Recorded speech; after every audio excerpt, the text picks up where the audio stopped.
គ្រប់ជីវិតទាំងអស់សុទ្ធតែមានគោលដៅយើងត្រូវខំប្រឹងប្រែងធ្វើការដោយសម្លឹងទៅគោលដៅព្រោះគឺជាទីនោះហើយដែលហៅថាជោគជ័យពិតប្រាកដថ្ងៃនេះខ្ញុំមកធ្វើការអានចាសៀវភៅ Hero វគ្គទី4ចង់ដឹងខ្លឹមសារអត្ថន័យបែបណាបងប្អូនតាមដានវីដេអូនេះដល់ចប់ចែករំលែកដោយក្តីស្រឡាញ់ការច្រានចោលបំរើពីដួងចិត្តអ្វីដែលអ្នកប្រថុយធ្វើដោយពុំមែនជាការធ្វើតាមសុបិននោះគឺជាទីអវសានគឺជាទីបញ្ចប់ជាជីវិតដែលមិនដល់គោលដៅជាជីវិតដែលមិនអាចរកឃើញជោគជ័យជីវិតមិនជាទីរីករាយជីវិតដែលគ្មានសុខសេមសានជាសោតនីយកម្មនៅពេលដែលអ្នកបដិសេធមិនទទួលស្គាល់បំរាប់ពីដួងចិត្តឲ្យជីវិតដើរតាមក្តីសុបិននោះមានន័យថាអ្នកទុកឲ្យជីវិតស្ថិតនៅក្នុងហានិភ័យជាជីវិតដែលខ្វះក្តីសុខជាជីវិតដែលមិនសម្រេចជោគជ័យមិនថាធ្វើអ្វីក៏ដោយមិនថានៅតាមផ្លូវអ្នកបានទទួលអ្វីជាធំដុំកំភួនតែប្រសិនបើមិនបានធ្វើអ្វីដែលអាចធ្វើឲ្យបេះដូងអ្នកច្រៀងរាំបានទេនោះអ្នកនឹងមានអារម្មណ៍មិនពេញចិត្តនិងខកចិត្តយ៉ាងធ្ងន់ធ្ងរនៅពេលអ្នកដើរមកដល់ចុងបញ្ចប់នៃជីវិតសូមកុំឲ្យរឿងបែបនេះកើតឡើងមកលើជីវិតរបស់អ្នកមិនថាជាពេលនេះនៅក្មេងឬចាស់ប៉ុណ្ណាក៏ដោយអ្នកត្រូវតែមានជីវិតដែលបានឆ្លងកាត់រឿងដ៏អស្ចារ្យការតាមរកសុបិនអាចជាការប្រថុយ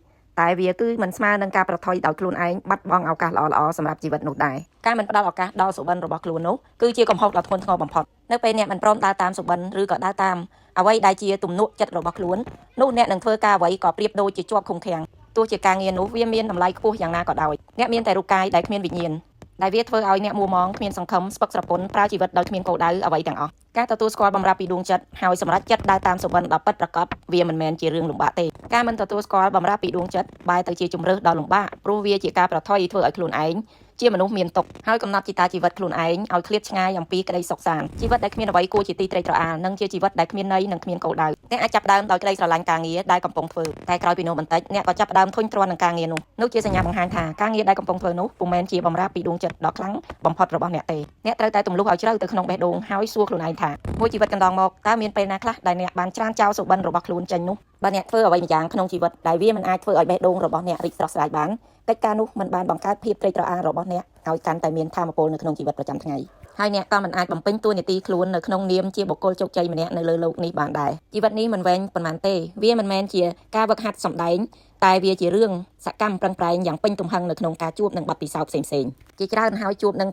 ប្រស្រ័យតាក់ទងនឹងមនុស្សឲ្យបានច្រើនតាមដែលអាចទៅរួចពិតណាស់វាមិនមែនជាការដេកនៅលើសាឡុងមើលទូរទស្សន៍ហើយទាមទារអ្វីៗឲ្យកើតឡើងនោះទេយើងបញ្ចុះសពម៉ែនៅក្រោយថ្ងៃបុណ្យគ្រីស្មាស់មួយថ្ងៃកាលនោះខ្ញុំមានអាយុ16ឆ្នាំយើងបានប្រាក់ធ្វើបុណ្យសពម៉ែបានត្រឹមតែក្តារមឈូសធ្វើអំពីស្រល់នឹងគម្របដែលមានតែសរសេរអក្សរថាក្បាលនឹងចុងជើងវាគួរឲ្យអាណោចអាធមបំផុតថ្លៃបើជីវិតយើងអាចលំបាកលំបិនតែចំណងសម្ព័ន្ធភាពរបស់យើងកក់ក្ដៅល្អណាស់ម៉ែធ្លាប់អង្គុយនៅនឹងចុងត្រែខ្ញុំហើយនិយាយពីសុបិនរបស់គាត់ប្រាប់យ៉ាងប្រកបប្រជាថាចង់បានផ្ទះជាមួយជារបស់ខ្លួនឯងចង់បានជីវិតល្អប្រសើរជាងនេះពេលនិយាយចប់ម៉ែប្រាប់ថាម៉ែបានតាំងចិត្តថានឹងចាប់ផ្ដើមធ្វើតែមិនមែនពេលនេះទេបន្តិចទៀតខ្ញុំក៏នឹកឃើញភ្លាមថាជារៀងរហូតមកនេះខ្ញុំតែនិយាយថាបន្តិចទៀតខ្ញុំនឹងធ្វើដូចគ្នានេះដែរអ្នកអាចនិយាយថាខ្ញុំនៅតែមានពេលច្រើនសម្រាប់ធ្វើតាមសុបិនតែតាមពិតអ្នកគ្មានពេលទេជីវិតនេះខ្លីណាស់អាយុខៃនៃជីវិតមនុស្សបច្ចុប្បន្នមានត្រឹមតែ24869ថ្ងៃប៉ុណ្ណោះអ្វីបើអ្នកខ្លះអាចមានលើសពីនឹងបានច្រើនថ្ងៃឬបន្តិចបន្តួចតែអ្នកអាចមានចំនួនថ្ងៃដ៏មានតម្លៃសម្រាប់ជីវិតដោយមានដែនកំណត់ដូច្នេះអ្នកគ្មានពេលសម្រាប់ពន្យាពេលសុបិនតទៅទៀតទេវាត្រូវតែធ្វើពេលនេះបើមិនដូច្នោះទេអ្នកនឹងគ្មានពេលឡើយបើមិនបានធ្វើពេលនេះអ្នកក៏នៅតែពន្យាពេលបន្តរហូតតទៅហើយនឹងមិនបានធ្វើអ្វីឡើយពេលវេលាពិតប្រាកដគឺពេលថ្ងៃណាមួយជាជំងឺដែលនាំសុបិនរបស់អ្នកឲ្យលិចលង់ជាមួយនឹងអ្នកគ្រាន់តែដឹងថាគ្មាននរណាអាចធ្វើសុបិនរបស់អ្នកឲ្យខ្លាចជាការពិតបានក៏វាជាជំហានដ៏សំខាន់មួយហើយចៅវាយមិត្តអ្នកក្រុមហ៊ុនគ្រួសារនិងកូនក៏មិនអាចប្រើជីវិតជំនួសអ្នកបានអ្នកត្រូវទទួលខុសត្រូវនៅក្នុងការឆ្លាក់ឆ្នៃជីវិតដែលធ្វើឲ្យអ្នកមានសេចក្តីសុខនិងសម្រេចជោគជ័យអ្នកដទៃធ្វើជំនួសអ្នកមិនបានទេរឿងសំខាន់ដែលអ្នកត្រូវធ្វើគឺទទួលខុសត្រូវលើទង្វើរបស់ខ្លួនវាជារឿងងាយដែលទៅបន្ទោសអ្នកដែលចិញ្ចឹមបីបាច់ប្រដៅឬបន្ទោសពីរឿងខ្វះលុយឬខ្វះ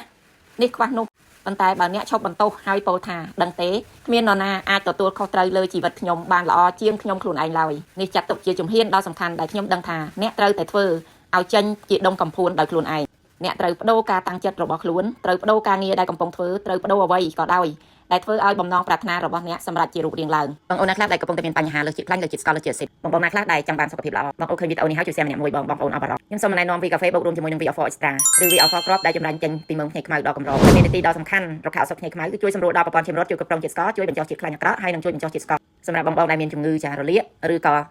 កាពះពោះវៀនរ៉ាំរ៉ៃ តតែមិនទាន់បានពិសាចាបងអាចមកពិសាទាំងអស់គ្នាបានបងដើម្បីសុខភាពដើម្បីរាងកាយមានធម៌ពលសម្រាប់ព័ត៌មានលម្អិតបងអាចទម្លាក់លេខទូរស័ព្ទមកខ្សែឬក៏ឆាតចូល page បងខាងបងប្រឹក្សាជូនបងពិសាកាន់តែមានគុណភាពកាន់តែមានសុខភាពល្អចាក់ចេញពីជំងឺលើឈាមលើទឹកនោមផ្អែមជាតិអាស៊ីតដើម្បីឲ្យប្រព័ន្ធការពាររាងកាយរបស់បងរឹងមាំត្រឡប់មកវិញចឹងកុំភ្លេចណា V Cafe បូក V Offer Extra ឬក៏ V Offer គ្រាប់ដែលជាបេះដូងកូររបស់ក្រុមហ៊ុន Ballpen អន្តរជាតិ